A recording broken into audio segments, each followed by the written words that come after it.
District 1, we have called for, and some of us have practically begged, for change, for growth. I will answer that call by working with you alongside our community stakeholders to take us to new heights. I will ensure that our wants and needs are heard, and most importantly, they become our reality. We can be more. We can do more. We can have more. Vote Catherine Walden for Tuscaloosa City Council District 1 seat on March 2nd.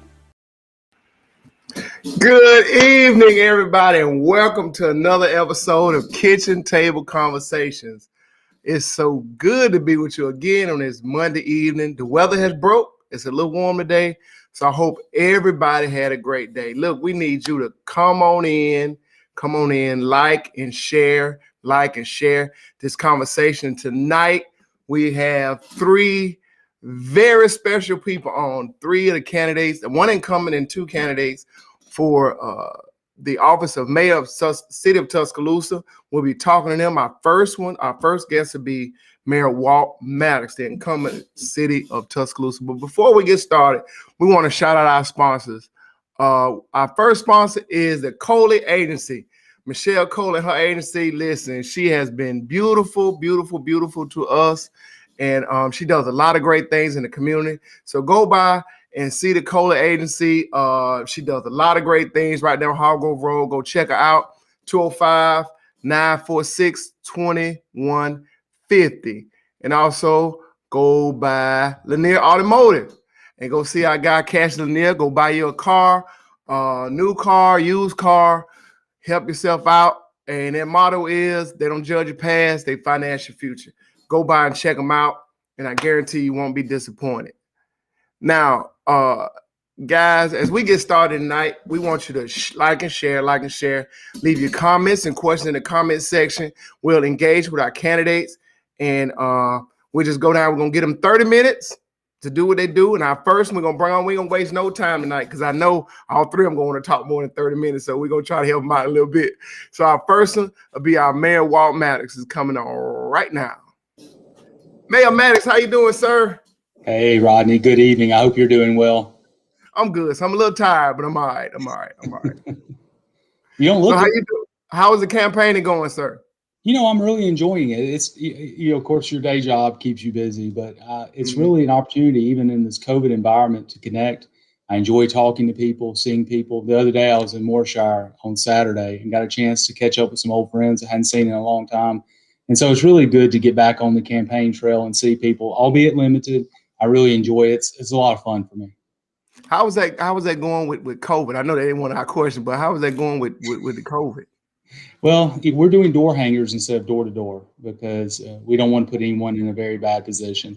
And then when you do run into people in the trail, most of the time people are masked and you've got socially distanced. But in many ways, it's just good to connect. And I think with where we are as a community with COVID-19, there's still some hard days ahead, but the hardest days are behind us. And I think people are beginning to feel that positive energy. That's great. I'm glad that you all are being safe and doing what you have to do not to spread this pandemic. So Salute to you and all the other people that's running out to do the door hangers and wear your mask and all that stuff, because truly we all need to keep each other safe. Now we're going to jump right into this. You ready? All right. Yes, sir. Let's do it. All right. For the ones out there, first question, for the ones out there that might not know you or the ones that have been living on a rock for the last 12 years or what have you, the ones that don't know you and interested in the mayoral race, talk to who is Walt Maddox? Well, I'm a husband to Stephanie, and I'm a father to Eli and Taylor, and I'm a son of Bob and Diane Maddox, and we're all living here in Tuscaloosa, Alabama. I was born here. I was raised here. I graduated from Central High School. I was fortunate enough to play 4 years at UAB. I made a lot of All-Americans during that time, but earned my undergrad and master's degree. And in 2001, I was elected to city council from the 6th district. And now in 2005, I was elected mayor. And since that time, I've had an opportunity to serve our city. It's been an amazing ride for me. I'm very blessed, Rodney, because I'm serving something greater than myself. I still feel like every day I wake up and get to make a difference. It's a complex job. But for me, when that alarm goes off, my feet are ready to hit the floor because there's a difference to be made. Yeah, it's been a while, and It's been knowing a that it's you, been a wild journey. yeah, it's been a long journey. Knowing you from Tuscaloosa and you come back to give back to Tuscaloosa after graduating and playing sports and different things like that. I commend you for that. So, Thank you. next question: what are some of your greatest accomplishments since being the mayor of Tuscaloosa? Well, yeah, I haven't done anything by myself. It's been with a great team effort. I'd like to think that the expansion of the pre-K, beginning that, to me has been a great goal, and it's really nice to see all of our candidates wrap around the need for pre-K expansion and get close to, if not every year, have universal pre-K. Tuscaloosa 311 to me is another great accountability and transparency tool. Since 2011, nearly 240,000 work orders have been generated from that. The recovery from April 27th, 2011 tornado, we had nearly $1 billion worth of damage and ultimately $130 million of funds to deal with it. And you look where we are today. I'm very, very proud of our revitalization and renewal of trying to go ahead and move forward with the downtown and riverfront and riverwalks, Western Riverwalk, and MLK Jack Warner Parkway projects through transforming Tuscaloosa County. And I'd say probably one of the ones that I'm proud of, and we still got some work to do, and that is reversing the generations of neglect in West Tuscaloosa. When we took office, frankly, that's one of the first things I did was apologize to the people of West Tuscaloosa because prior administrations didn't give West Tuscaloosa its due. And since that time, 31% of our capital investments have been west of Greensboro Avenue. And we've got more to do, but I'm glad we've been able to bring that up to a standard. So all in all, those are the things that I'm certainly proud of as a team. And I think that record of proven success gives you the best indication of future success. That's good. Future success. I love that word, future success. Not present, not wallowing in the present, but thinking about the future and the future success. I like that. Now we're gonna go to a couple questions. We had Okay. some questions emailed and text and inbox. So our first question is, with the George Floyd murder by police officers and the attempted takeover of the Capitol Police with officer participating, what's your plan, or do you have a plan to vet newly employed officers and currently employed officers, ensure none are affiliated with these hate groups, and ensure the safety of Black and brown people in Tuscaloosa? Well, I mean, first and foremost, we came out that day and denounced the activities of the insurrectionists attacking the Capitol. That was a low point of this republic, one of the low points of this republic, in my opinion. Chief Blankley and I certainly had that conversation either that day or the day after.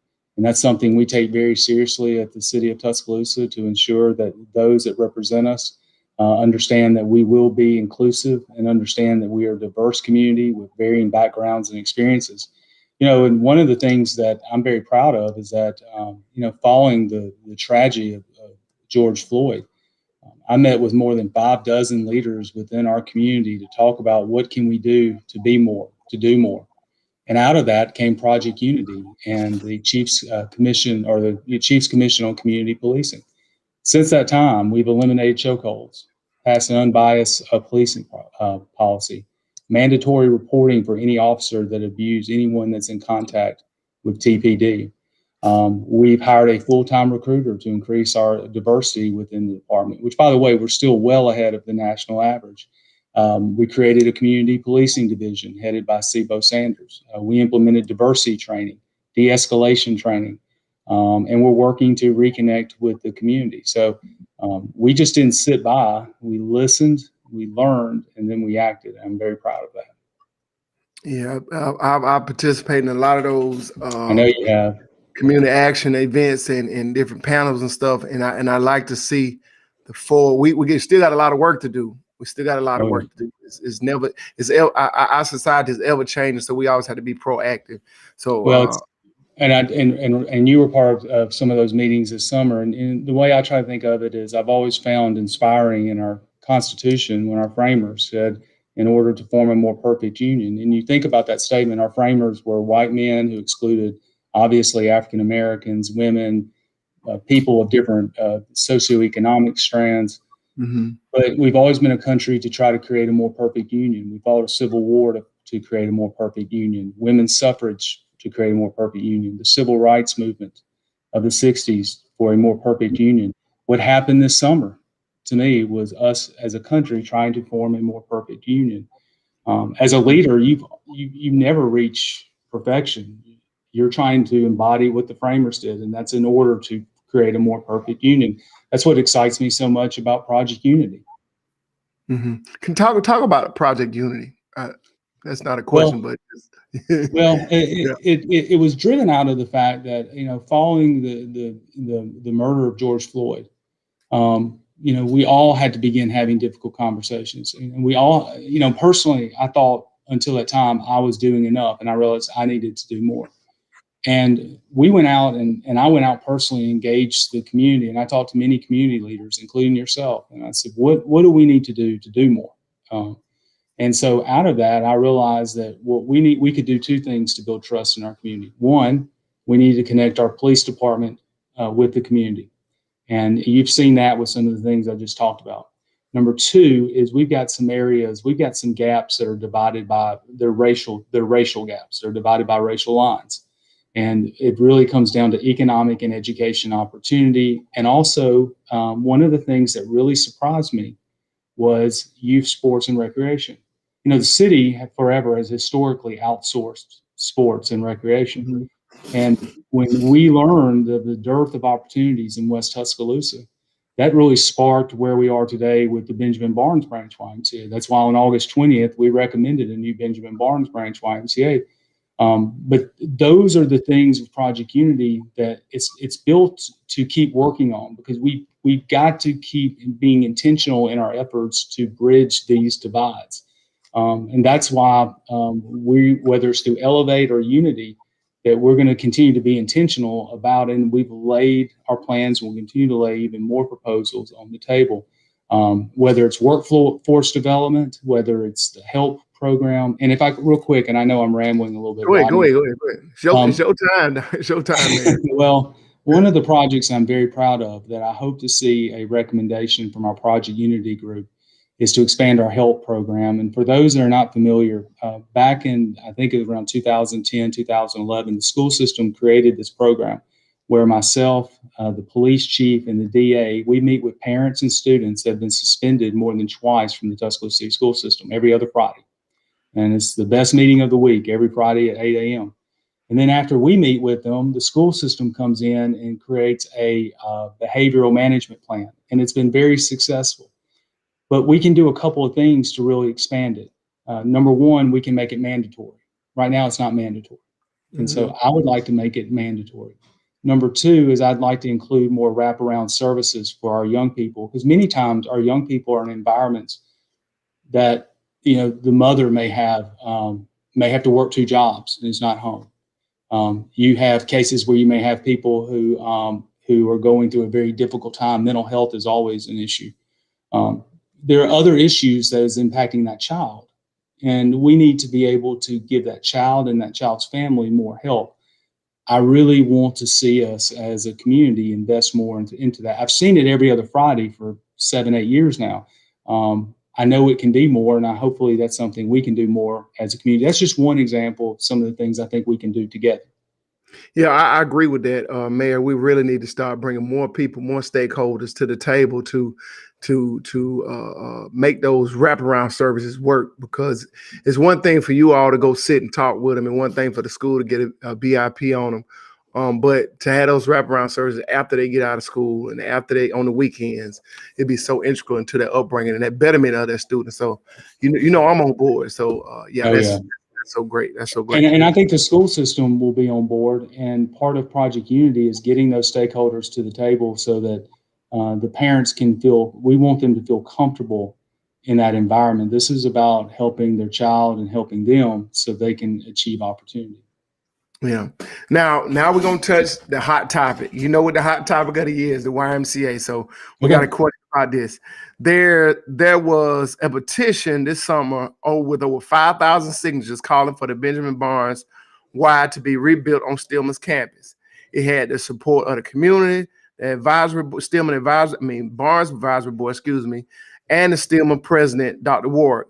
What was your position on rebuilding the Barnes Y, and what happened to that program? Well, I think we'll go backwards a little bit. In 2013, the city authorized $1 million towards a new Benjamin Barnes Branch YMCA. As part of that agreement at the time, it was to be rebuilt at that current site. The goal was for them to then use that million in order to fundraise, hopefully millions more, to build the new YMCA. Unfortunately, just to be frank, the executive directors that followed and the board itself really never could get out of the hole of building the downtown YMCA. And so the Benjamin Barnes branch kept getting pushed back, and pushed back. So I think it was last year or a year and a half ago when the proposal came up. Number one, there was nothing to ever come before the city. There wasn't a memorandum of understanding between the YMCA and Stillman. Number two is that you can't put something on Stillman's campus because it's private property. Any asset that the city would have has to meet the public purpose doctrine. It would have to be on land that would be public to the city. So, from a standpoint of putting on Stillman's campus, that couldn't even begin. The other thing about it is with the money that the city appropriated in 2013, those were federal dollars that even made it more rigorous to put on Stillman's campus.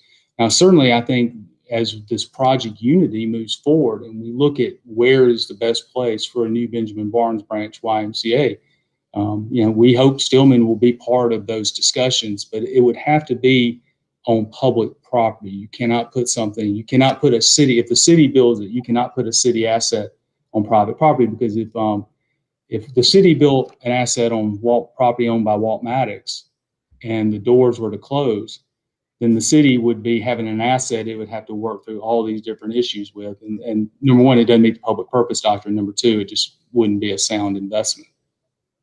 Okay, great. Now I got a question from the Peanut Gallery again. They said, what's your stance on vetting the police? Well, I mean, we had since the insurrection and stuff like that. Did you answer that? Yes, we did, and I'll go a step further. Yeah. We also have an internal affairs division that certainly monitors standards and accountability. As part of Project Unity, actually, the members of that committee actually serve as a standard for accountability and measurement.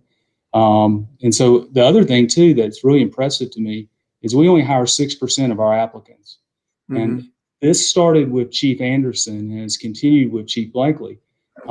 We're not going to hire somebody for the sake of hiring somebody. Our training standards are 6 times the requirements of state.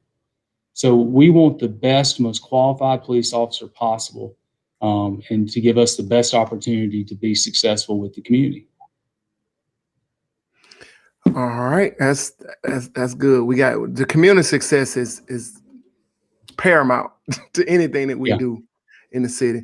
Next question. While the sheriff controls the jail, is located in the city, and on city police arrestees go to the jail. The jail has inhumane and unsafe conditions, including the lack of COVID testing and the lack of masks for incarcerated people. Would you put pressure on the sheriff to improve these conditions? We have continually, we've received many requests, and we've continued to forward those on to the sheriff's office for review. And certainly that's something we would stand by and continue to advocate for. Every single one of those requests that come to our office is vetted by our team, and the sheriff's office responds to it. If somebody has a specific request, if they feel comfortable, please email me at mayor@tuscaloosa.com. We'll not only have it vetted, we'll report back to the person what we found. Okay, next question. And I know I'm kind of going fast as I'm shooting these questions. But, it said, what role does the city play in the major differences between the parks in District 1 and 2 and the rest of the city, i.e. Carlton Park, Freeman Park, Odom Park, and McKinley Parks? Well, one of the things that we discovered through the Project Unity process is that the city outsourcing its parks is not a good thing, because we have inequities within our own park system. And that, the city contracts that out. And that's one of the things that our team is looking at. And certainly, I think that's a very fair question. The city pays PARA $4.3 million a year to oversee that for the city of Tuscaloosa. And so That's something that's been part of our calculus and looking at. I'm not, just to be blunt, I'm not pleased with where we are, and in fact, what's ironic is in this campaign I've been accused of not being pro-para, but I have to be pro-city of Tuscaloosa. Right. The average taxpayer of Tuscaloosa puts in $42 per citizen to para. The average county taxpayer puts in $38. The average Northport taxpayer puts in about $6. Oh, So wow. what that means is that the city of Tuscaloosa is helping Lakeview on the county line have a beautiful new facility, or helps the Fawcett Center in Northport have a beautiful new facility. But what about Odom Park, McKinney Park, Carlton Park, Rosedale Park? Mm-hmm. I'm elected by you, the taxpayers of Tuscaloosa. And my constituents deserve the same level of service that constituents that are not paying the highest rate of taxpayer. The other thing is, why should a young man have to pay, or a young woman should have to pay $8 to go play basketball at the McDonald Houston? I mean, who can afford that? Yeah. And the reason why para is having to charge those high rates is because all of our funding partners are not funding. Mm-hmm. And who gets hurt? The constituents I work for every single day.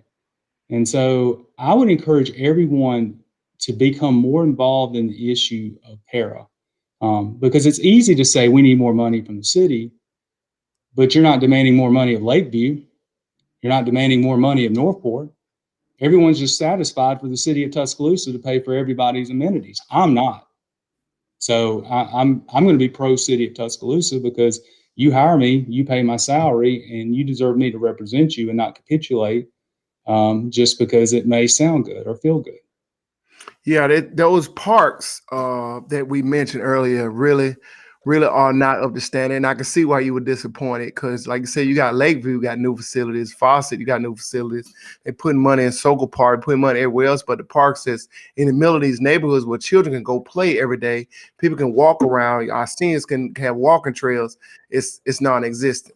So we Well, the got good one park. news, Go ahead. I'm sorry. the good news under Elevate, and Councilwoman, this was her resolution in agreeing to Elevate, was that we actually set aside now money for small community parks that we hope to begin in 21 investments in. I think as part of one of the things I would like to see if reelected, I think we need to take a total look at our asset inventory in West Tuscaloosa and figure out what we can do as a city to maybe become and manage those assets. Beginning about 2011 or 12, every time we built a new amenity in the city, we managed it.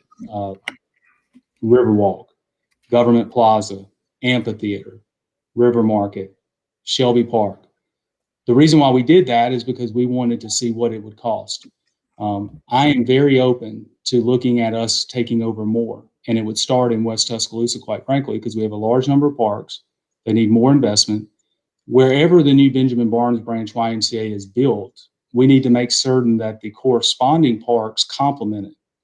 And then also, too, McDonald Hughes Center. We're having just to spend $1.5 million at McDonald Hughes to get it back to a standard. Clearly, those ball fields are just in disrepairable shape. We want to see a master plan for that as well, but I would like to see that master plan include the YMCA. I grew up here playing YMCA baseball, YMCA basketball. I think there's a role for para and the YMCA to ensure that our youth have a lot of opportunity moving forward. Yeah, we got to come together on a lot of stuff with that agreement, and I understand it. It is a role that they can play together, but it's like I said, we got to get para straight well on that. That's my personal opinion. Leave it out of it. Take that out your mind. If y'all heard that, just take that out your mind. Last question before we go into the closing, Mayor. What will become of the summer feeding program now that the indoor playground is at McDonald Hughes Center, which previously housed the summer feeding program where hundreds and hundreds and hundreds of kids got hot meals every day during the summer. This program been going on for 37 years. Now we got an indoor playground. All that area is consumed now with stuff. So what happens to that? Well, the city actually funds the summer learning the summer feeding program. So, in working with the school system, as they've developed summer learning academies, the numbers at McDonald Hughes Center actually dropped from the high 700s down into the high 100s, maybe low 200s on that day.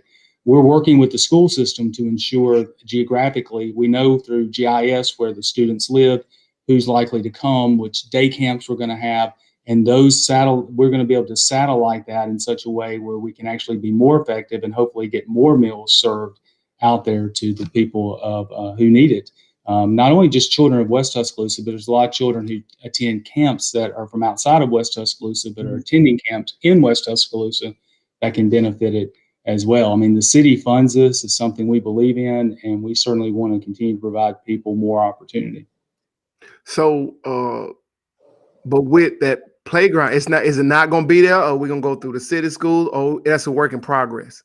It's Perry Howell coordinates that program for the city of Tuscaloosa. I don't know the exact specific locations, but I can assure you that's something that from the city standpoint, we definitely want to make happen. The other thing with McDonald Hughes Center is that this gives us an opportunity to make that a recreational facility. We have, if you look at our schools, we've got MLK, then we have Central Elementary, we've got TCTA. We have Beulah, who I know has been very interested in maybe filling in some needs. We've got more than enough sites within that geographical area to meet the need and demand. For McDonald Hughes Center, one of the things that we wanted to do is provide more amenities to the community, such as an indoor playground. And so that was part of it. By the way, that's just the first. One of the things that COVID stopped us, but we were engaged with creating a community master plan for McDonald Hughes. By the way, I hope everyone will take a chance, go to elevatetuscaloosa.com and complete the park survey and also the transit survey, because one of the things we're going to do under Elevate is double the size of our transit system so we can connect workforce with their jobs. Right. Oh man, that's huge. If we can get, is off the top of my mind, we can get a transportation system that takes some of our citizens and our workforce development citizens and our ones that's maybe in the underserved areas and transport them back and forth to work, that it create a huge take off a huge burden on some of those people that's trying to be economically together. We can take that burden of transportation off of them. And here's the cool thing about it. It's called the Tuscaloosa County Transit System, but it's actually only funded by the city. But we actually, for every dollar that we invest operational, the federal government will invest 50 cents. For every dollar we invest for capital, the federal government will invest 85 cents. It is the best bang for your dollar when it comes to the ability to take a dollar and leverage it. And so I just saw you posted elevatetuscaloosa.com. I know I'm up against the clock, but I saw Mr. Rollins's questions that you can't guarantee a Benjamin Barnes Branch YMCA. Mr. Rollins is right. I'm the mayor. My job is to recommend. It takes 4 votes of the city council, but I recommended this on August 20th. We continue to move forward with it, and I've actually identified a funding source that we want to fund it with.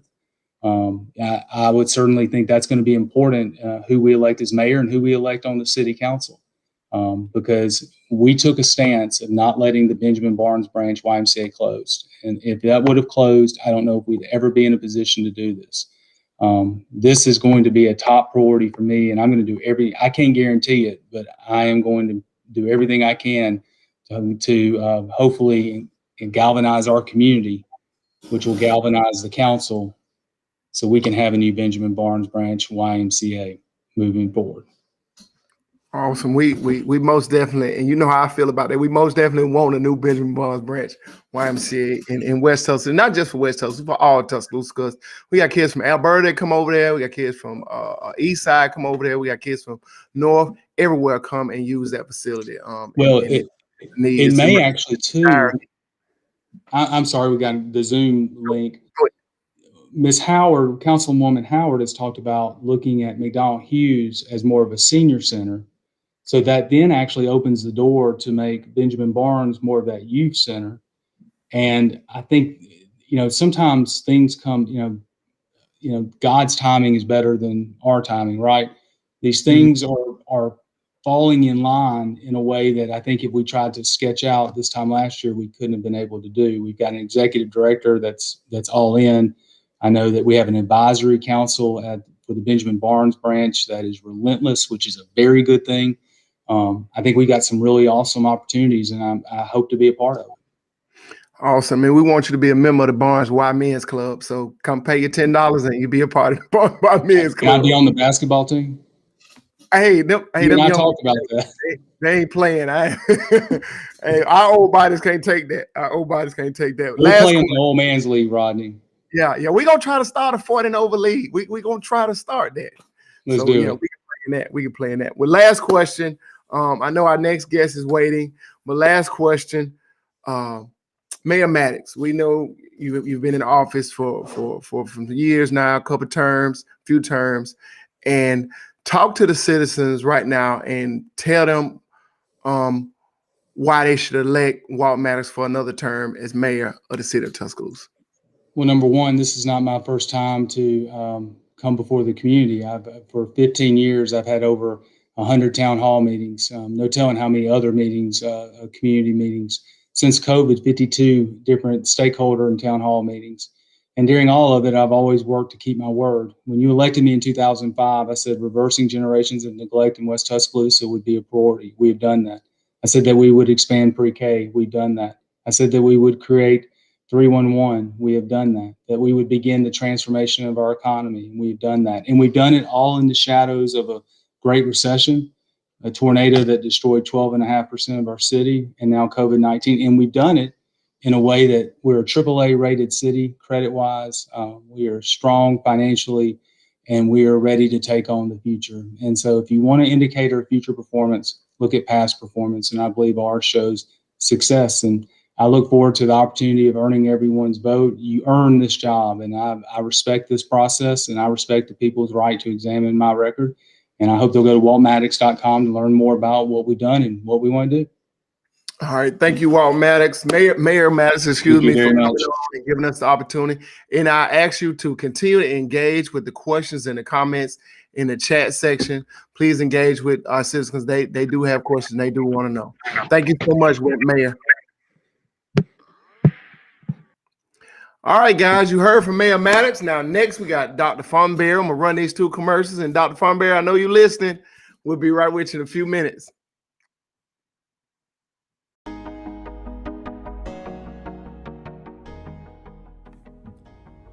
Hey, it's the champion principal. As you know, serving as a principal is one of the most difficult jobs. I was blessed with the opportunity to serve as the principal of Central Elementary for 6 years. During my time as principal, Matthew Wilson served as my District 1 board representative. Matthew Wilson fought for administrators, students, and teachers. One thing for sure I can say about Matthew Wilson is that he's a visionary, he's dependable, and he's very resourceful. Vote Matthew Wilson for Tuscaloosa City Council District 1 as we build bridges to the future. The future is now.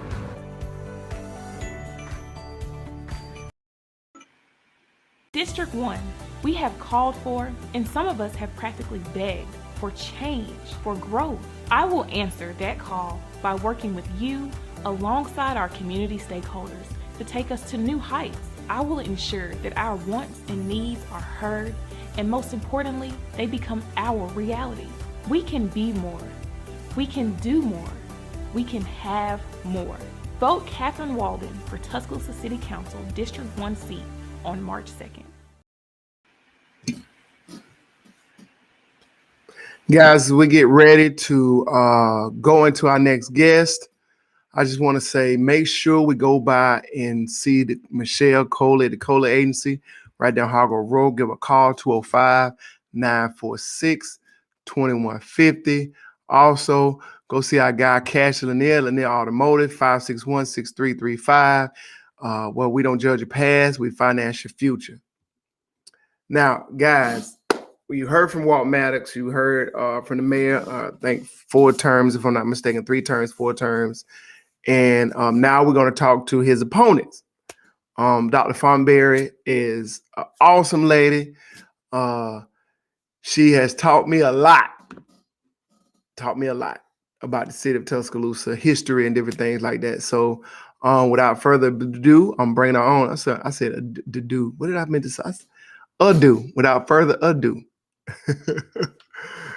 Hey, Doc, how you doing? Hey, how are you? I'm so great. I'm great. Whew, I messed up all of that just a second ago, but thank you for joining us tonight. Thought it was great. Thank you for joining us tonight. Thank you for having me on. Yes, ma'am. I know y'all had a whirlwind of different things to do, Zooms and meetings and debates and all this kind of stuff. So do you mind we can jump right into it? Absolutely. Let's go. All right, good. For the ones that don't know you, might not have heard of you and I have met you personally, just speak for a few minutes or a couple of seconds or whatever. Just speak to who is Dr. Serena Fortenberry. Okay. Well, I moved to Tuscaloosa in 1998 and came here for graduate school. After I got married, my husband and I lived in downtown Northport for about 8 years, and then we moved back into the city of Tuscaloosa. We live in District 1, and we've lived here for 12 years. I have 3 sons who are all in Tuscaloosa city schools, and I have been very active in my community. Have organized a neighborhood association for the group of neighborhoods where I live. I serve on the Stillman College Foundation Board of Directors. Very active on various committees at the university. Serve on the University Neighborhood Partnership Committee, and have served in the past as vice president of Tuscaloosa Neighbors Together. So pretty active in the community. Yeah, you ran down a whole litany of stuff. You're real active, and we like to see that. We like to see that our people that's not in elected office still be active in the community, especially when you're on, if I can say this, on both sides of the spectrum, from Stillman to Arts Council and all that kind of stuff that you're active in. We really appreciate your service. So next question, and we're going to take questions from the comment section, the peanut gallery, as I call them, as they come about. But we do have questions that we're going to ask. So what are some of your greatest accomplishment to date to get you to where you are now to once you want to run for mayor of Tuscaloosa? Okay, for the past 4 or 5 years, I have been a very intense student of city government in Tuscaloosa. I signed up long ago to get all city council agendas, all council committee agendas. I read them all before council meetings. If there is anything that pertains to my district or to my specific neighborhood, I always post those items onto our Facebook pages. I scrutinize the documents pretty closely to see what's being spent, who it's being spent with, and where it's being spent. And so over the course of doing that and then watching the meetings and watching how they are conducted, and that's not relegated to just council, that's also Planning and Zoning Commission, Zoning Board of Adjustments, and the Historic Preservation Commission. I'm a very self-taught person, but what I have come to grasp is that I have a great familiarity with the workings of City Hall and the inner workings of City Hall. And there is much that happens within City Hall that gives me great pause. And I have become so concerned by what I see that I felt led to run for mayor as a result of that. So since you said that, Dr. Fortenberry, what's your major concern with the city of Tuscaloosa? My platform is about planning, and my major concern with the city of Tuscaloosa is that we lack strong planning, and we do this in a number of areas. One of those is city planning. I spent 18 months serving on the Framework Steering Committee, which is our comprehensive city planning that has just been approved by or voted into being by the Planning and Zoning Commission. I found it to be a very disappointing process, and I find the end document to be rather vague, general, broad, somewhat vapid in what it specifies as a plan to go forward for our city. Prior to that, I worked on the West Tuscaloosa plan. It was a plan when it started. By the end of it, they called it just a study, but it's filled with recommendations, very specific recommendations for West Tuscaloosa. That thing pretty much got shelved. They said that they were going to fold it into the framework plan, but really only a few paragraphs made it in. It's very little of that. So city planning is something that I think that we are very weak on. Project planning, we are very weak on, and we waste thousands and thousands of dollars on poorly planned projects. A very good example is the Martin Luther King Jr. Road expansion that is going on right now. Our city is 4-laning that road on either side of the train bridges, but our city doesn't have permission as of right now to 4-lane under those bridges. So, Oh, wow. yeah. And in addition to that, our city undertook to redesign those bridges without getting permission from Kansas City Southern, who owns those bridges. And so after we hired a local engineering firm to redesign the bridges, we then got in trouble with Kansas City Southern, who said, you can't redesign our property without our permission. You have to use our engineers if you want to do this. And that cost us another $500,000 on this project. So, and we still don't have permission to replace it. So that's bad project planning. We don't know if we'll ever get that permission. And if we don't, we've got a permanent bottleneck right there. Plus the fact that we don't need 4 lanes on MLK, but that's a different part of that. Yeah, that's a different topic. Yeah. We need affordable housing, not 4 lanes. Okay, but well, I mean, we displaced a number of residents from their houses in order to 4-lane this road. Yeah. So we have a lot of questions that came in through chat, email, text message on my phone. So we're just gonna jump right into a few of those questions. First question is, with the George Floyd murder by the police officers and attempted takeover of the state capitol with police officers participating in that insurrection, what's your plan? And do you have a plan to vet our newly employed police officers and currently employed police officers to ensure none of these officers are affiliated with the same kind of people that took over the Capitol and had these issues, we can say? Sure. I would think that we already have background checks in place for any police personnel in our city, and I would hope fire personnel as well. So I think that is something that we would already have happening. But if it is not, oh, absolutely. Beyond that, I would love to see us recruiting a diverse police force. But we have problems with recruitment in our police force, and we have very significant problems. And those are due to our pension fund, which is failing, basically. And that can has been kicked down the road over and over and over again.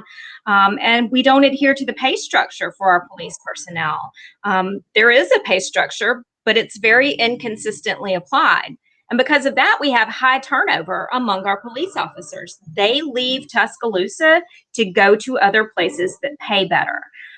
So we don't retain personnel. And because of that, it's like a constant rotation going on, instead of having officers who are invested in Tuscaloosa, like wholeheartedly invested in this community, where they live, where they work, where they have a career.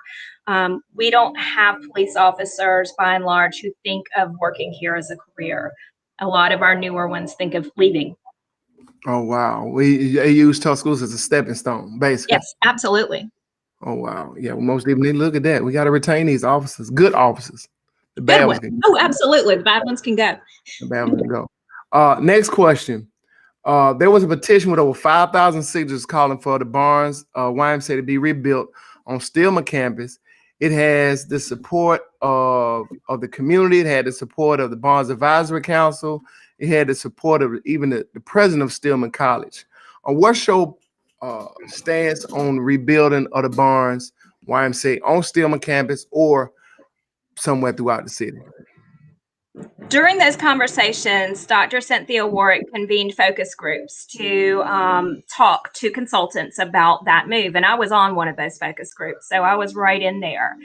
I thought it was a wonderful idea because Stillman has the space and the land. And my understanding, contrary to what Mayor Maddox just said, is that with a lease in place, the barns could legitimately move to Stillman and operate as a facility there and be eligible for the grant money, the CDBG money that was set aside for Stillman. Most of his comments seemed to comment upon barns as being city owned. Well, it wasn't when any of that was going on. It was the YMCA. It was privately owned and not by the city. So I thought it was wonderful.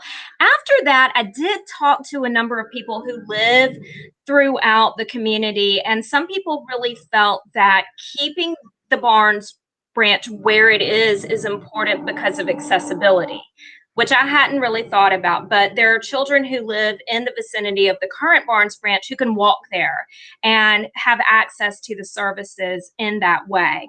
And Stillman is a little less accessible to the broader community just because Stillman Boulevard is a very busy highway. So that kind of gave me pause. On the city's bailout, I will just say that I was absolutely opposed to it. I was completely opposed to the city bailing out the downtown YMCA of its self-inflicted debt, which was caused by very poor planning.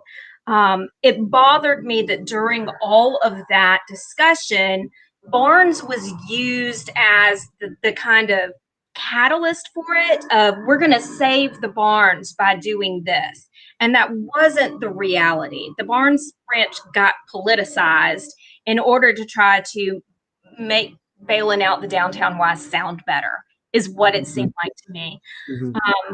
And then the memorandum of understanding really offers no guarantees to the Barnes branch at all whatsoever. So, I have a lot of doubts about what's going to happen with the Barnes branch.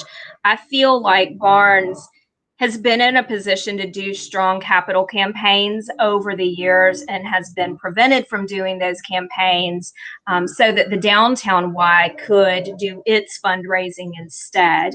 And there's been a lot of mismanagement. That whole Y thing is, yeah, it gave me a lot of gray hair, and I don't even have gray hair, and I got a little bit of my chin now behind the YMCA and that whole board and lies. And the board is too big. 16 people on that board. It's too big. Yeah. And we can talk all night about that, but we ain't. Next question. While the sheriff controls the jail, it is located in the city, and the city police arrestees go to that jail. The jail has inhumane and unsafe conditions, including the lack of COVID testing and the lack of masks for incarcerated people. What would you do to help solve this problem? And would you put pressure on the sheriff to improve these conditions? I would need to verify the conditions for myself because I only have what other people have said to me. So I don't have direct knowledge, but I would be very interested in learning and getting a tour and finding out what the actual conditions are within the jail. My approach to overcrowding in the jail, and particularly city people who are jailed there, is that we have a system that gives preferential treatment to people who have money. If you are arrested for some kind of infraction, like drug resistance. Privilege? Is that word called privilege? This is called privilege. Yeah. Socioeconomic privilege, right? Yeah. So if you have money, right, or if your family has money and you're arrested for a drug possession, we'll just call it that, you can enter into diversion programs that can expunge that offense from your record by going to classes and learning stuff. But those classes cost. So not everybody gets to go. And making those classes accessible to everybody who might benefit from a better education and might decrease recidivism seems to me like a wonderful fix for a lot of our problems pertaining to our jail. That sounds real good. Diversionary programs that work and that's accessible sounds real good. And we most definitely need that. I know with my organization, we do a lot of that diversionary type stuff, try to be proactive in helping our students become successful and not so much beat them across the head all the time, because they do deserve a second chance. Absolutely. They have to be given that second chance, opportunity to get that second chance and not just locked away. Right. Okay. Awkward pause. I'm sorry. Next question from the Pila Gallery. What area of Tuscaloosa besides the west side do you feel needs to be addressed? District 7, no doubt. The McFarland Mall property is a huge problem for that district. And since its closure and since it's been sitting there half torn down, that entire commercial area has been in decline. There's a prime piece of commercial property there, and it's sitting there. I did see today that maybe some more of the mall is going to be torn down tomorrow, more of it, but not all of it maybe. I think that there has to be a path forward on redeveloping that property to make it an asset to that district and to revitalize that commercial area to what it once was. I mean, when I first moved to Tuscaloosa, we went to the movies at McFarland Mall. We went shopping at McFarland Mall. That was an area of town that was a destination for a lot of people. And I think having a blighted property there, it's classic broken window stuff. It looks bad, and so everything around it kind of feeds off of that, that blighted look of it. Yeah, it's in desperate need of repair, refacing, resurfacing, whatever it needs. They need to hurry up and jump on that. I know Councilwoman McKinstry has really been fighting for that project, a new project over there. He has, as he should be. It really needs to be, because it's the gateway. That's the gateway to Tuscaloosa from 2059. Absolutely. So 5920. I'm sorry. The arches there making it, it really is the gateway. Yeah, it's the gateway. So with a lot of other questions, I had one question for you. With you living in District 1, you see a lot of blight in those areas of District 1. How would you try to form public-private partnerships to get more affordable housing, or working with Habitat or some of these home builders to get some affordable housing to fill up some of these vacant lots or these dilapidated lots? How would you form those public-private partnerships that can work for people? What the city of Detroit has done, and the city of Detroit has had a lot of the same kinds of problems on a much bigger scale than we have, just because of the way that city's been hollowed out by the manufacturing industry's decline, is they have developed a city land bank. And so the city is acquiring residential properties and repairing residential properties, or getting them into the hands of people to build affordable housing and then selling them through their land bank. And that keeps the properties affordable for middle income and lower income people, and it is rebuilding their city. The biggest problem that I see in West Tuscaloosa, which is where the blight focus has been primarily, is absentee landowners. It's not people who live here in their homes. It's people who own homes here but don't live here.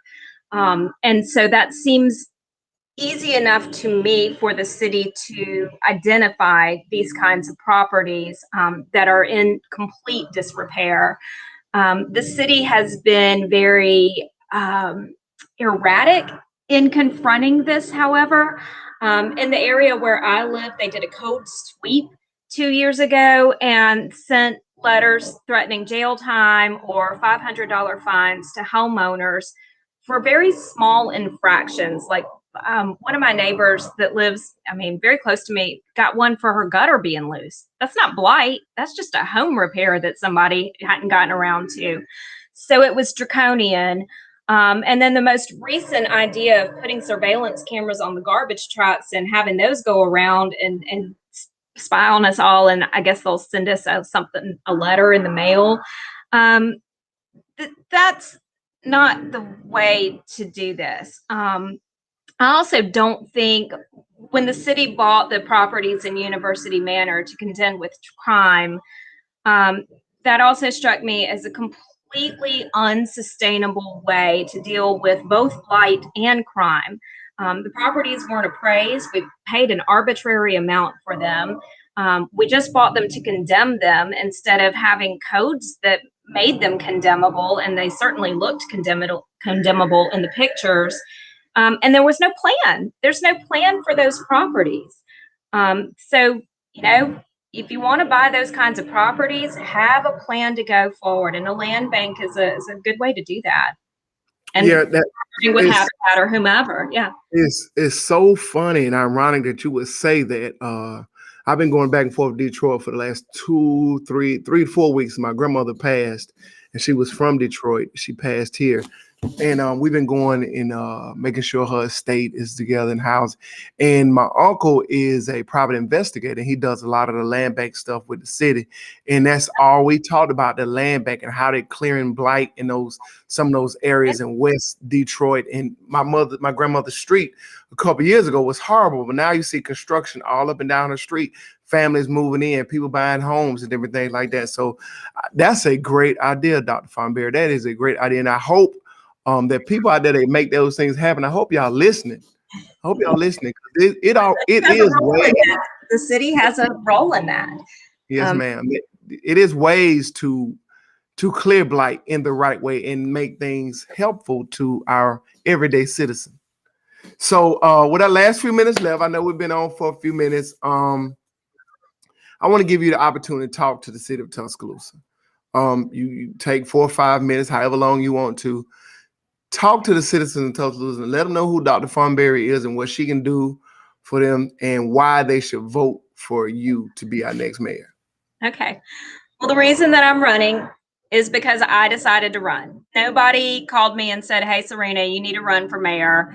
Nobody said, hey, we're going to back you if you run for mayor. That's not the way that I got into this. The way that I got into this is by watching very closely and participating where I can in city government, either through the Framework Committee or through the West End Planning, or by assisting neighborhoods at planning and zoning commission meetings and city council meetings. I mean, I've just been there, and direct observation has told me that we have a lot of dysfunction in City Hall currently, and I know how to fix it. I have learned what the problems are, and I have a lot of good knowledge of what the corrections are. And we haven't even touched on most of the problems that I have identified and that I can clearly point a finger to, and that I can clearly say, this is the answer to this problem. And those range from payroll to how employee promotions are happening, to how budgets are being raided, sometimes illegally, to how contracts are being given to various entities within our community, to just waste of money on things that aren't necessary and that don't actually assist us, to how our city hall serves the citizens of Tuscaloosa. Many people in Tuscaloosa feel that going to City Hall is not a welcoming experience, that it's hostile, that's a hostile environment. To go to a city council meeting and have a clock up that ticks down while you try to make your points, and you don't feel welcome there. So I would like to change that. I think City Hall it's the people's hall, and I really do genuinely want it to be that. And I want our city to serve the people of Tuscaloosa in a genuine and hospitable way. Thank you, Dr. Fortenberry. I appreciate you coming on tonight, and thank you for giving up your time to be with us. We appreciate you. Thanks for having me on. I appreciate you having me here. Thank you. We'll be talking to you soon. Yes, sir. It's Dr. Serena Fortenberry, guys. Hey, it's been a dynamic show so far. We had 2 great guests on, our incumbent mayor, Mayor Walt Maddox, and one of his challenges, Dr. Serena Fortenberry, 2 dynamic people. Hey, vote. Don't vote for your friends, vote for your future, like I always say. Let's go into these commercials, and we'll be back right with our next guest, Mr. Martin Houston.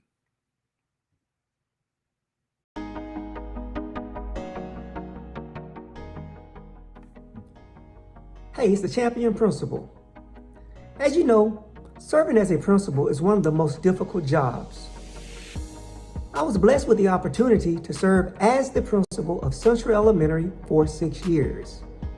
During my time as principal, Matthew Wilson served as my District 1 board representative. Matthew Wilson fought for administrators, students, and teachers. One thing for sure I can say about Matthew Wilson is that he's a visionary, he's dependable, and he's very resourceful. Vote Matthew Wilson for Tuscaloosa City Council District 1 as we build bridges to the future. The future is now. District 1, we have called for, and some of us have practically begged, for change, for growth. I will answer that call by working with you alongside our community stakeholders to take us to new heights. I will ensure that our wants and needs are heard, and most importantly, they become our reality. We can be more. We can do more. We can have more. Vote Catherine Walden for Tuscaloosa City Council District 1 seat on March 2nd.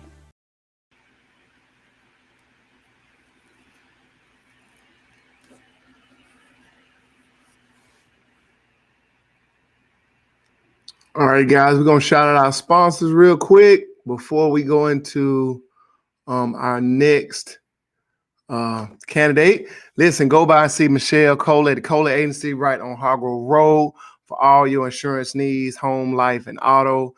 Go by and check her out. I guarantee you will not be disappointed. 205-946-2150. And also go see my guy over there at Lanier Automotive. Cash Lanier, man, listen. If you want a car, a nice car, my wife just bought a Lexus from over there. Hey, listen, I bought a car. She bought a car on her own. You better go buy your car. So go over there, the Lanier Automotive, 561-6335, where they don't judge your past, they finance your future. And listen, go get vaccinated, people. I know on Man Talk, other show, we talk about being vaccinated and stuff like that. With the COVID vaccination, we have, we kind of jank a little bit with it with me and myself and Doe, but go get vaccinated. That's me talking. That's go get vaccinated, please. Let's stymie this spread of COVID. Let's get rid of, eradicate this disease. And we over 500,000. That's a powerful number. Go get vaccinated. Please go get vaccinated. And real quick, listen, we bring you all this good stuff, all this information, all this education, but we need your support. Hit that Cash App. Hit us on Cash App. No donation is too small. No donation is too large. So hit that Cash App. Rod Senior TV. It pays for all the stuff you see, all the devices. I take no salary. Doe takes no salary. We have a lot of personal stakes into this, but we do it because we love it. But we need your help to support this platform and make it as great and as informative as it can be. Now, here we go with our next guest, guys. Our next guest is Mr. Martin Houston, a candidate for mayor of the city of Tuscaloosa. Hey, Martin, how you doing, man? Doing good, Rodney, and thank you so much. And Kitchen Conversations for having me. Kitchen Table Conversations. That's right. I have to make sure you get it right. I know where you're at. Hey, man. Hey, listen, I'm going to apologize up front. And this is I just did a previous debate, and I'm telling you, we need high-speed internet to all of Tuscaloosa. So I apologize up front. If I literally, Rodney, just went to AT&T, and tripled what I'm supposed to be getting, and it was cutting out like crazy. So I had to do the same thing on the Wi-Fi, and the rest of the house is standard Wi-Fi for my kids when they're on their laptops, stuff like that. But in my studio, I had to go and say, hey, give me the highest thing you got, because I ain't finna cut out no more. I ain't finna be looking bad, streaming and pausing and different things like that. So I understand. Come on back, man. Okay, I think you froze up in there for a second. Let's get it started. Now, we're gonna just have a candid conversation, like I said, kitchen table conversation. And we're gonna ask a few questions, some questions from the peanut gallery and some already questions. So with the first question, for the ones that don't know Martin Houston, the ones that's not big Bama fans and watched football back in the day, talk to the people and let them know who Martin Houston is.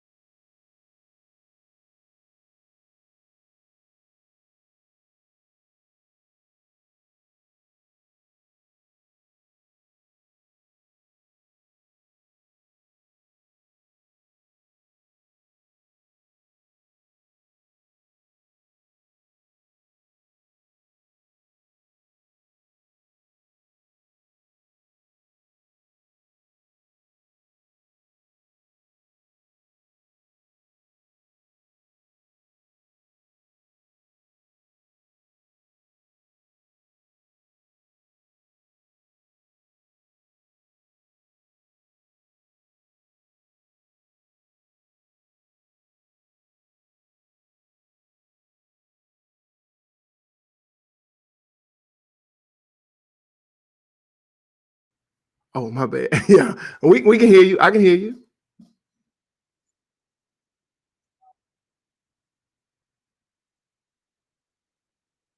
Yeah, yeah. You had froze up. Just keep going. Okay. All right. Well, like I said, husband of the same woman for 31 years and counting, 4 awesome children that are all doing well, and so blessed to have the opportunity to live in this great city of Tuscaloosa. And there's a misconception about me in terms of my involvement in the community, Rodney. I'm a guy. My dad wasn't always in my life, and so I made sure that my kids would never. And my dad and I. Let me make sure I'm not the angry kid or anything like that. My dad and I get along, but my dad was not there when I was growing up, and so. When my wife and I got married, when I was in school, like I said, 3.5 years at the University of Alabama, we made sure that family and our kids was priority number one. And so sometimes it's been said or insinuated that I'm not involved in the community. Let me tell you what I've done in those 31 years. My oldest is 29. And when he decided to play football his first year, I actually worked in Birmingham.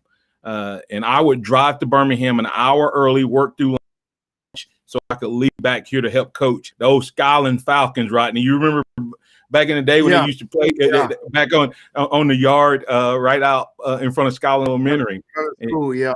Yeah, and so I coached that team there. And from there, I went on and I've coached. Listen to this. I have 2 girls, 2 boys. I've coached track and field at the middle school level in the county. I coached basketball, both boys and girls, at Southview Elementary. I coached at Rock Quarry because, and some people say, well, he's a 06er. I live in District 7. Okay. And I'm in the same house I was in, and I've moved a couple times, but I'm in the same house I was in 1993. The school system zoned me for Northridge. And I believe in Bishop Jakes, Rodney. You know how he says, bloom where you plant it. And so I've coached at Northridge High School. And while doing that, I've had a full-time job and been a pastor who has planted 2 churches from scratch and currently pastor 1 now. So on the weekends, I just don't have a lot of free time because Saturday is my prep day and Sunday I'm working. But I have loved this community and served this community and been involved in trying to give back where I can. And so without a doubt, I love Tuscaloosa and have been involved and have poured into, I believe, if you want to see change, you invest in the minds of the young people. And I know you believe that as well. And that's what I've done from the time my oldest is now 29, my baby is 18. I have coached at least one of their sports probably every year since then. Wow, I didn't know you was doing all that coaching, but I understand. I coached football back in the day, middle school, basketball, baseball, little league, Yeah. basketball, football. So I understand that going back and forth, and working in the community and doing stuff, and it leads you and prepares you for the next phase of your life. So that goes right into my next question.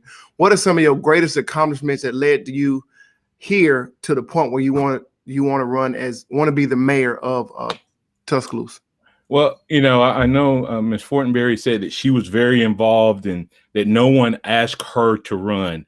Well, I did have some people ask me to run. People started asking me this summer, and I said no.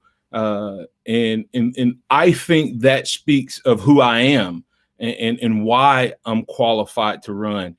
I did not seek to become mayor of Tuscaloosa because it was something I thought that I could necessarily do at the beginning. People in this community began to ask me, and let me go ahead and address the elephant in the room. I did speak to Stan Pate, but he was one of the last people that I spoke to. Others had been speaking to me from the summer all the way through about running. And that speaks to who I am as a leader and how I got to this point. Now, why I'm running is I feel a calling and a responsibility. I I have absolutely, without a shadow of a doubt, went through enough, Rodney. Today, as far as being qualified, today I'm the senior pastor of a local church that actually grew families and doubled our surplus during a pandemic. And if anyone's ever been involved in leadership in church, that's politics. And I love my church, but nevertheless, number two is I'm the senior director for membership growth at Alabama One. Alabama One is nearly $1 billion financial institution. There's 10 people tasked with overseeing and leading that institution, and I'm one of those 10 individuals. I have a direct staff of 7 that I'm responsible for. And then just to show that I can relate to people, not just that I'm this guy that I planted 2 churches from scratch, entrepreneur. I've owned my own insurance agency, a farmer's insurance agency. I started one from scratch, a different one from scratch, and built to $1 million.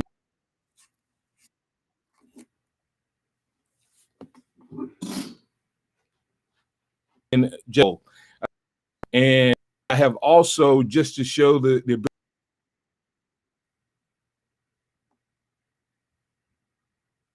had the opportunity to bring together 500 different churches, 26 different denominations, and we did a missions cruise to the Bahamas and to Jamaica. And then, of course, like I said, the football taught me a lot about hard work, discipline, and dedication. And all of those skill sets together, I think, make me the most complete and experienced leader, because I've been successful in a lot of different arenas, and this would just be the next challenge and opportunity that I would be undertaking. Great. Now, I did want to ask you, what kind of mission cruise you take to the Bahamas? Well, see, that's a vacation. Hey, listen, it was a vacation. That's the beauty of it, Rodney. Think about this. It's me and some local guys here from Tuscaloosa put this together, and we literally called. We had you think of every major Christian music artist you can think of from every genre. We had them on the cruise, and what would happen is we took over the cruise. We took all of the entertainment off, and we put on 70 plus conferences and concerts on the cruise on the way over. Then when we got there, we would go and take teams into all the schools, and then we would do a big concert on the island. One of those, we had 26,000 documented decisions between the whole island and that concert in one day. And a year later, I think it was 75% of those were still in church active. Oh, wow. Me and a couple of my friends, we finna take a mission cruise to Vegas and we're gonna try to. That's a joke. That's a joke. Okay. Let's get a big question. I know you. I don't know if you can see the comments. Yes, sir. If you want to address anything, just jump on it, address it. Because you look like you catching the most heat, so you gotta be ready. That's fine. I mean, that's okay. So the first question is, and I asked the other two candidates the same question. With the George Floyd murder of the police officers by police officers and the attempt to take over the Capitol, with officers participating, what's your plan to vet newly employed officers and currently employed officers to ensure none are affiliated with hate groups, or to ensure the safety of Black and brown people in Tuscaloosa? Well, first of all, Rodney, this is what you're addressing goes deeper than and even before George Floyd, but that brought it to the forefront. Horrible day when that happened to George Floyd, and equally or more when that happened up in Washington, D.C. But Coach Stallings, when it comes to your question about vetting police officers, Coach Stallings taught me something that the culture I would create at the city of Tuscaloosa. He said to us, Martin, you need to remember this. Every weekend before we would go home, he'd say, you represent your mom and your dad. If you're a believer, you represent your faith, and you represent this team and the University of Alabama. And you don't dare forget that when you leave. And that is what we need to make sure every police officer understands. They are coming to work to be a public servant for the city of Tuscaloosa, for the people of Tuscaloosa. And you need to know, if there is not any type of formal, structured vetting, background, whatever term you want to use, process in place, then I would definitely ensure that we have that. And I would also make it a point. A couple things is, and someone just actually sent this about, he said something about a citizen review board. I think we need to go back to maybe a non-partial appointment board that the mayor himself don't get to put who's on there, so that you truly get a representation, and it would be appointed outside of the city's purvey. The governor used to be the one who appointed the civil service board, and I would be in favor even of bringing that back to ensure that the people we're hiring represent the past, specifically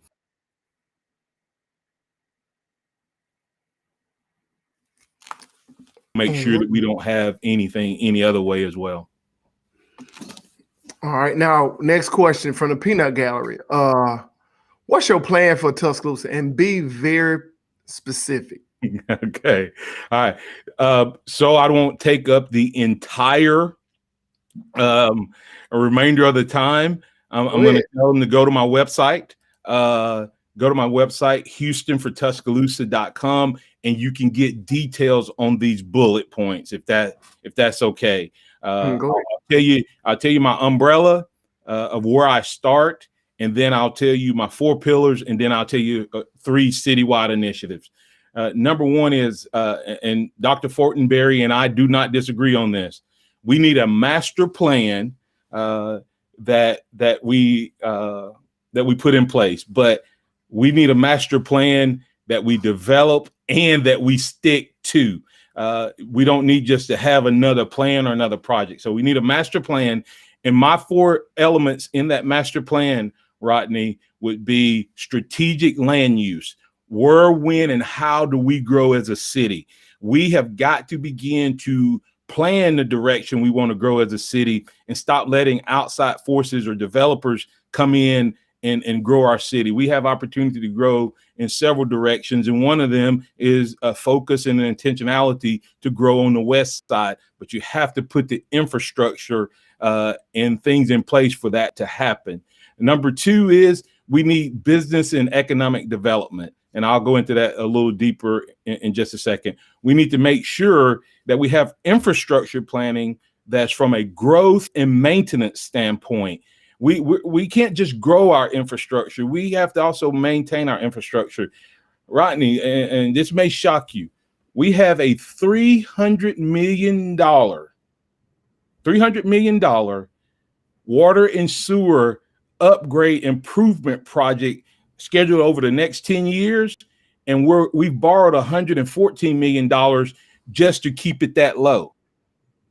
And we're not putting back the depreciation amount we need to be putting back every year to end that process. So it's only going to be this time next year, it's going to be 10 years because we're not putting back enough right now. We're putting back about 20 to 30%, according to someone in the mayor's office that shared that with me.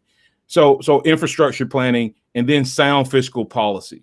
Now, the next part, and I'll go through it quickly. And like I said, they can go back or they can ask questions if they want me to go deeper. Business and economic development has to be diversified. We have got to get off of being solely dependent on what Mercedes brings and the suppliers, because if they were to have a turn down or change their mind or do something different, we could be a mini Detroit because we are so manufacturer automobile centric. Number two is we need to make sure we take care of our small businesses, the lifeblood of our community. We need to have workforce academies. I call it Operation Workforce. We need to have those in place, right? Need to help some of those people that you were talking about with the jail earlier. Mm-hmm. We have a lot of people that's getting arrested for some minor offense, and then they're labeled for the rest of their life. But if we could get some type of workforce academy, Chief Swindle and I talked about this, that is not one of these programs that it costs them an arm and a leg. It is a program that would get them into a program that gets them a job as a welder or an electrician or a plumber, get them skills that will help them transition back. And the mayor mentioned he used to say rapid transit. Well, I started off 3 weeks ago when I finally started releasing some of my plan. We need a more robust transit system. We don't need it just to be fast. We need to spread out over the city. And here's why. Here's why, Rodney. If I can increase the area where I can search for a job, I can get a better paying job. If I can get a better paying job, I can get a house. I can get a higher paying job. I can afford some of the things that's limiting me. Tuscaloosa is not a walk city. But guess who else it would help, Rodney? You remember, I heard you talk about your grandmother. I don't know how old your grandmother is. I don't know how much she gets around. I don't know how much she drives. But there's a lot of grandmas that aren't driving, and they have to find somebody to take them to a doctor's appointment, or find someone to go get their prescription, or find someone for just regular appointments. If the transit went all over the city, then we would have the ability, to help them with that as well. And then the next part is educational excellence. We need to be targeting to become a top 5 school district, and that's doing 2 things, Rodney. We're getting students and graduates college ready and career ready. We not everybody's going to college. So let's stop telling every kid they need to go to college, because that's not everyone's path. But let's make sure they get a high paying job when they walk out of school, welder, plumbing, etc. Back to the Workforce Academy. And then like I said, go to the website to get more. So I'll get on to the next one. Safe and secure, huh?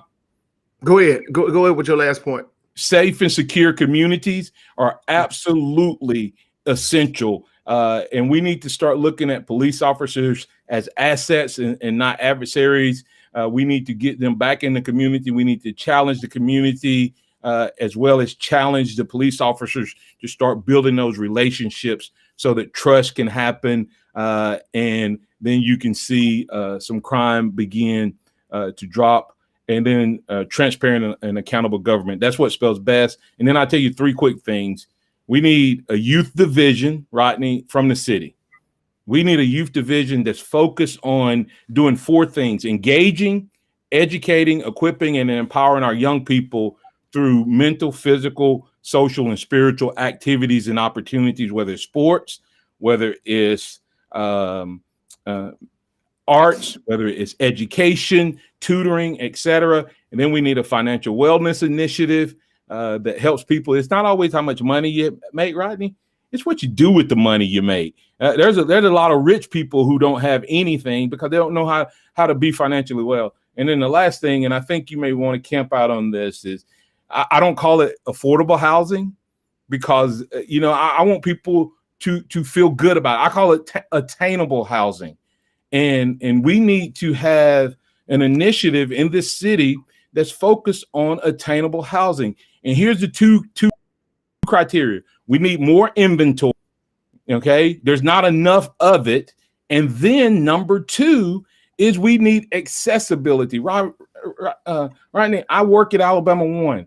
I see people come in, and guess what, Rodney? They have enough money to pay for a house because they're paying more for rent than they would be paying for the house. But guess what they can't do? They can't qualify because they can't get that down payment. They can't get the 10, the 15%, whatever. So we need some programs that will allow them access. And one of the programs that I'm actually working on with my job at Alabama 1 is there's a grant that developers can get, and they can take that money up to $500,000 when they build a subdivision.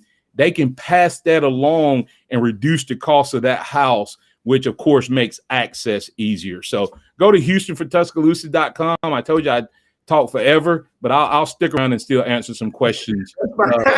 That's fine. You said a whole lot. You said a whole lot, and yeah, I love some of your points. But one thing I would challenge you on is to really take a good look at what we do in the city schools with TCTA and workforce development and different things like that, especially at Central High School, how our kids are training to be welders and working at Fireford and Mercedes and different things like that, that's preparing them for life after high school. Because truly, we don't know, we know that every kid is not going to go to college, but we want to make sure they're prepared when they walk across that stage. Hey, listen, so, I'm not saying that I want to come up with something new. I'm saying as a city, I want to make sure that that becomes even more of our emphasis so that people don't feel bad if they're not qualified to go to college. Some don't want to go to college even if they could. And so, yeah, we're already doing some of these things, and those would be things I would just want to bolster. Yeah, but with our time well spent, man, hey, we had a great conversation. I know you can see the people in the comment section, so I ask you to continue to engage with them. If you want to get on the chat with them, just please continue to engage with them, because these are citizens that's involved every day. I know pretty much everybody on there that lives in different parts of the city. District 7, I see District 6 right there. I see District 1, District 2. So you got people from all over the city. Please engage with them and talk with them so they can better know your platform. Now, with the last few minutes we got, talk to the citizens of Tuscaloosa. Let them know. We already let them know who Martin Houston is, but let them know why they should vote for Martin Houston. You got take much time as you need. Why the city of Tuscaloosa? What are they gonna get? How about this? Let me put it a different way. What are they gonna get with Martin Houston as the mayor? Well, I think you can look at my life, and one thing I have been my entire life is consistent. And I love people, and I have a personal mission statement that says if someone meets me, their life would have been better off having met me, will be better off having met me than it would have been otherwise. And that forces you to notice people and do for people and serve people, even when they can't do anything in return.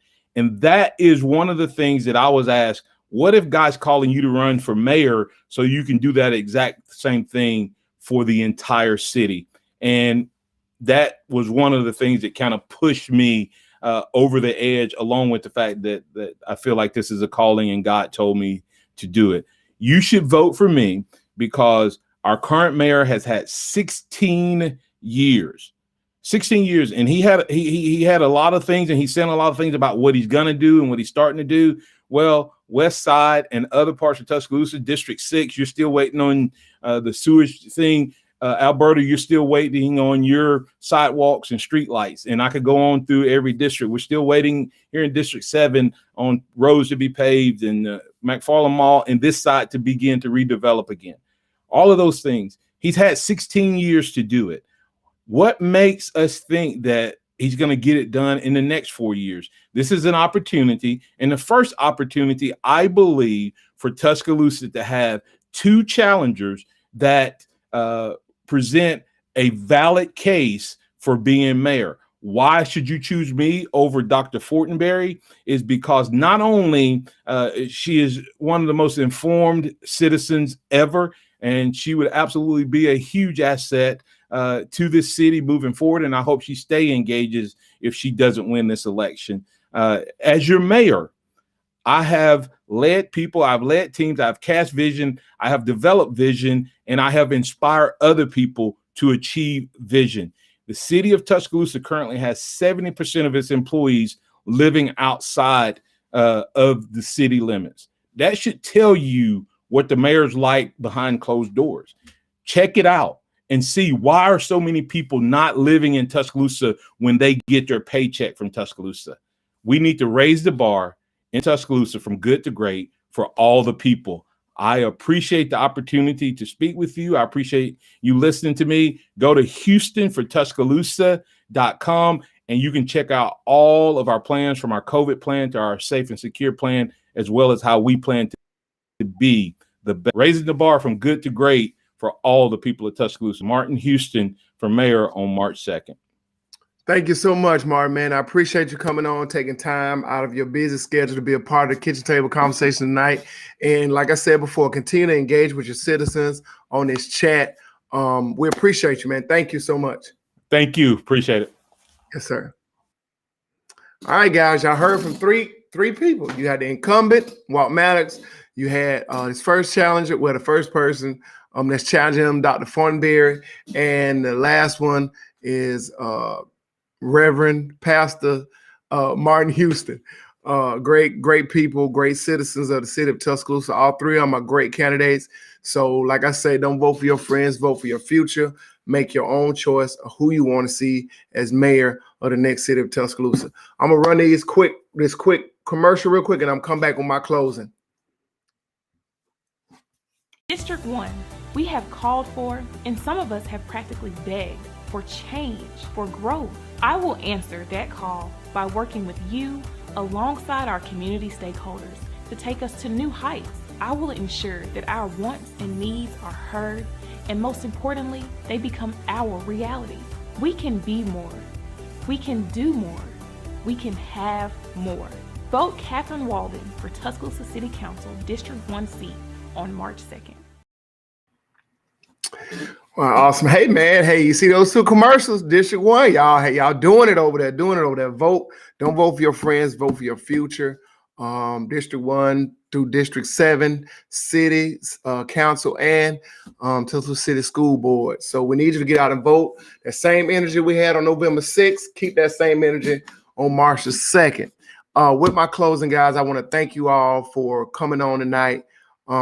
There's been some great conversation going in the chat area. Let's keep that going. Let's keep the conversation going. Let's continue to engage and talk to each other. Let's talk about each one of the platforms. Let's see who's truly going to be the best mayor or the best city councilman or the best school board members for the city of Tuscaloosa, because engagement is what changes. Conversations and engagement is what changes a city. Once again, thank you all. Don't forget, go by and see our sponsors, the Coley Agency right there on Hargrove Road, or Cash Lanier right on Skyland. Don't vote for your friends, vote for your future. And lastly, thank you all for watching. Thank you for making the kitchen table the best show in West Alabama. And we're looking for being greater and greater and greater going forward. Now, Wednesday night, we got two people that's going to be on the show, our special midweek show. It's going to be Marvin Lucas and Urson Simmons, both our school board members that's unopposed, but we're going to have them on to talk about their plans for the future of the Tuscaloosa City Schools, not only in their district, but the city schools as a whole. And we're going to just talk to them and have a great conversation. Guys, thank you once again for joining the kitchen table conversation. Thank you. Once again, hey, hit that Cash App, support it. There it is right there. Support when it's right. Right there. Yeah, right there somewhere. Y'all see them muscles? Yeah, y'all see them. But right there, hit that Cash App, guys. Help us out. Continue to bless this platform. We're going to continue to bring you education and information that you're going to need every day to make your life better and be more informed about the decisions that you make every day. Hit that Cash App, Rod Senior TV, RODSR TV, and I guarantee you your donation or what have you. If you want a sponsorship on the show, you want to run your commercial, you got a week. If you want to run your commercial, hit me up, get in my inbox, hit me up, let's talk. We'll get you on. Thank you all for coming on tonight. And in closing, if don't nobody tell you they love you, I do. I love you. Have a great day. We'll see y'all Wednesday night, Kitchen Table Conversation.